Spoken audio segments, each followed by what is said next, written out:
I've made two changes from the team that started game week 6. Kurt Zuma coming in for the injured Luke Shaw, and my captain Dimitri Payet at home to Norwich is a favourable fixture for West Ham. Even though they perform well against the big sides, as we saw against Newcastle, they can also pull off a win against smaller clubs. So, or weaker clubs, should I say? Sorry, Newcastle fans.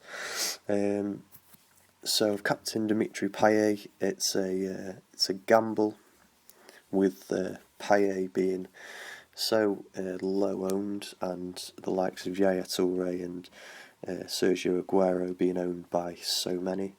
So that's my team for game week 7. I'd like to know what your team is, and roll on game week 7.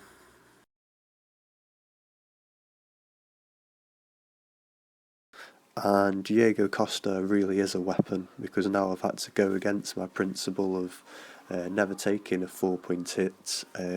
I have never actually taken one because I don't believe that the 4 points are usually made up in the following week. But in this situation with Diego Costa suspended for 2 Premier League games, I think that Anthony Martial is well worth the 4-point hit. Should score, I reckon, in Sunderland, in the game against Sunderland. So he's in an extraordinary run of goal scoring at the moment, with an average of a goal every 34 minutes so far in his Man United career. So by the end of the season, he could be on over 100 goals. And I have big hopes, like many managers and Man United fans, of Anthony Martial. So this is how my team did in game week 7, and I definitely overdid it, doll, because I'm a point below average, so I'm not going to dwell on this week too much, but it's important that you know the mistakes that I've made so that you don't make them, and it's important that I learn from the mistake I made from game week 7. And that was using a minus 4-point hit to get Anthony Martial in my team for Diego Costa. That was a mistake because I actually didn't make up the points by getting Martial in my team. Because Martial only got 5 points, and my original captain before doing the Martial transfer had Dimitri Payet as captain, with Jack Grealish coming on for Diego Costa. The transfers that I actually had to do were Joe Gomez out and Mika Richards in, with Joe Gomez again not playing a single minute for Liverpool, and he looks like losing his place to Hector Moreno. And Mark Muniesa again was out of the Stoke team, so Wes Morgan came on in his place in my team. And unfortunately, Wes Morgan scored 0 points, with him conceding 5 goals. So, with Diego Costa on my bench, I would have gained 2 points from Jack Grealish, and I would have gained, I would have kept the 4 points by captaining Dimitri Payet instead of Anthony Martial. But I wouldn't have known that, obviously. The game is, I think, 50-50 with luck and judgment, and I think my judgment on taking the 4-point hit was perhaps a bad one, and I'll hold my hands up and say that that was a bad call from myself to spend too much time on this stupid game and not going out and doing that thing called socialising at uni. But here I am, and I'm still carrying on with this video series of my fantasy team. I hope you're enjoying it. I'm actually getting getting to enjoy doing this series. This is actually the first week that I've dropped below average. Um, you know, Let me know how your team's doing, and I could give advice on your team. But at the moment, I'm not really in a great place to do it with 305 points, which I'd say was roundabout average actually. And I've dropped down the rankings considerably after dropping below average, and I'm kicking myself for that. But it's a long way to go still. So um, hopefully I can make up the points in the remaining weeks of the season and climb up my table. This is my league. My league is a 35 team league, so it's a bit more competitive than the Premier League, with more than 20 teams in it. So Reece Williams actually contacted me on Twitter so that I could mention him in this video, and fair play to Reece, because if I'd have got 368 points by now, I'd be asking every admin of the league, the leagues that I'm in, to give me a shout out. So well done to Reece Williams. Have a quick look at your team. This is Reece Williams' team, who leads my mini league after 7 weeks, and I might as well go through it with you because I'm very impressed with the players that he's gone for. Doubling up on United's defence with Darmian and Chris Smalling, you can't really blame him for that. And Ashley Williams has had a very impressive start to the season with Swansea, and has favourable fixtures coming up, in which I expect Swansea to keep clean sheets. And he's got Gerardo from Watford, who is a flying winger who's likely to get assists throughout the season. He's got Wes Hoolahan, who's already chipped in with assists and goals whenever he's played so far.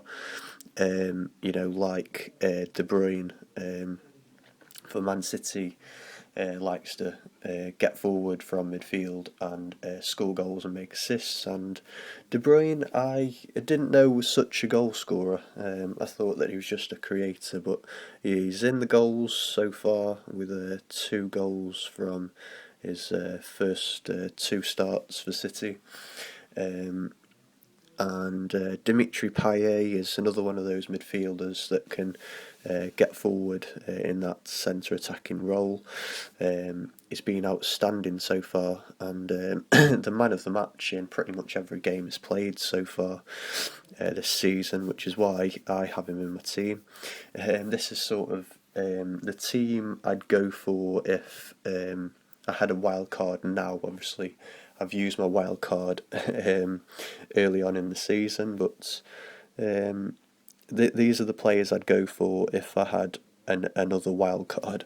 And Vincent Kompany is coming back from injury shortly, so will somehow make his way back into the team, possibly for Watford's Gerardo. And it's a very good team, isn't it? I'd love to have that team, and I envy Reece Williams. And after falling at the Game Week 7 hurdle, I can't wait now for Game Week 8 to start. A week before the international break, I would like to go into that period with a decent week to talk about and dwell on for 2 weeks.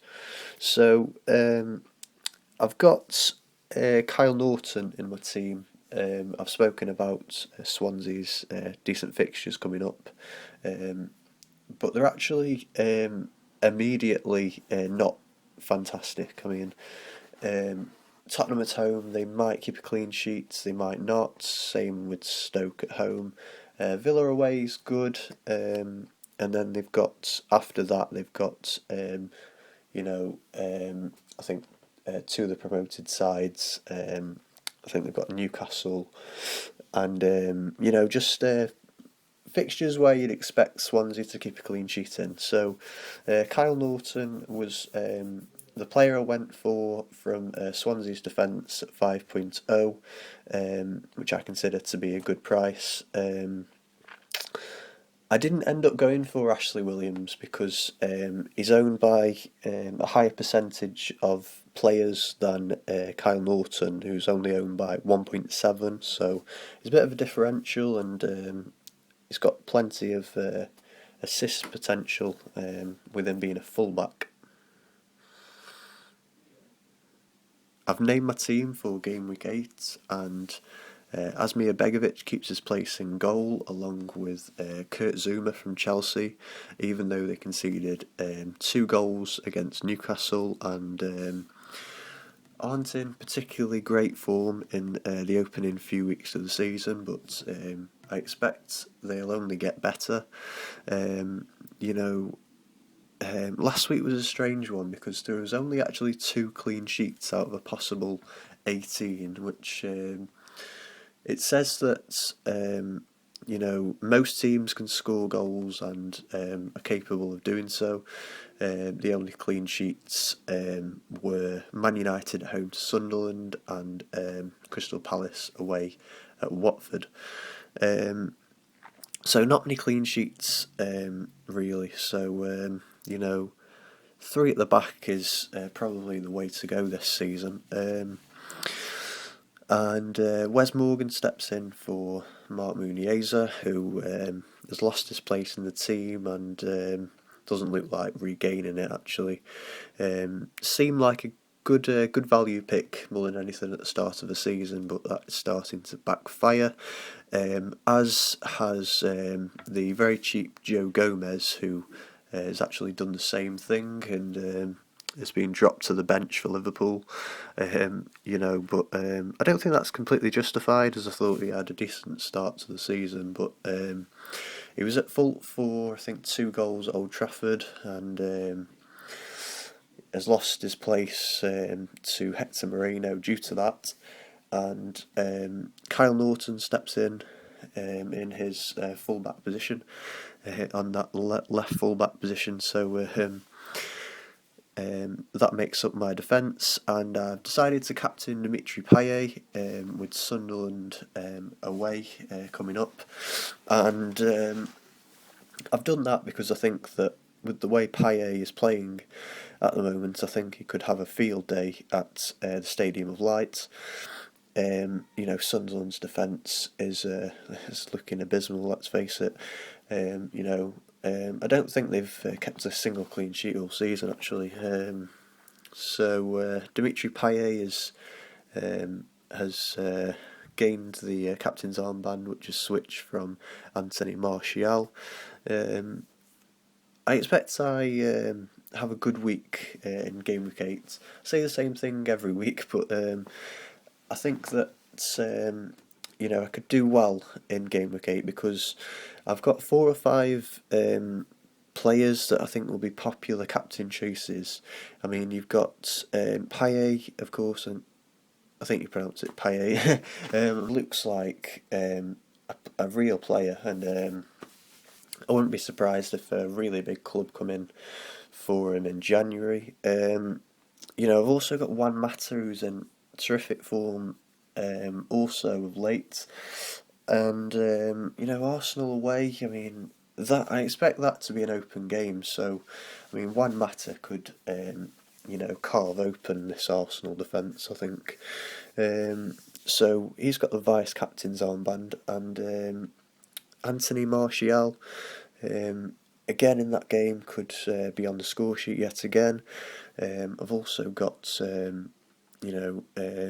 Aguero as well, who will come good eventually, and I don't know what it is with Aguero, whether it's fitness or just not getting this luck of goal scoring at the moment, but he's not scored a goal in I think 4 weeks now, so that's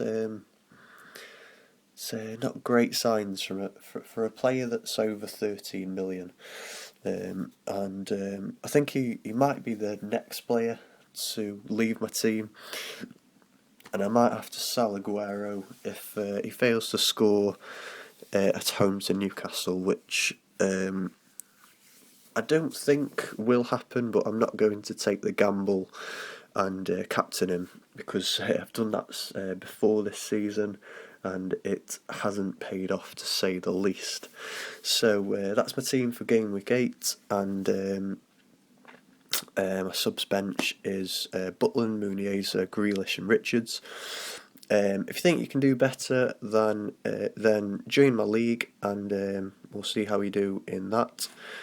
Yeah, game week 8, I'm backing my team to do well.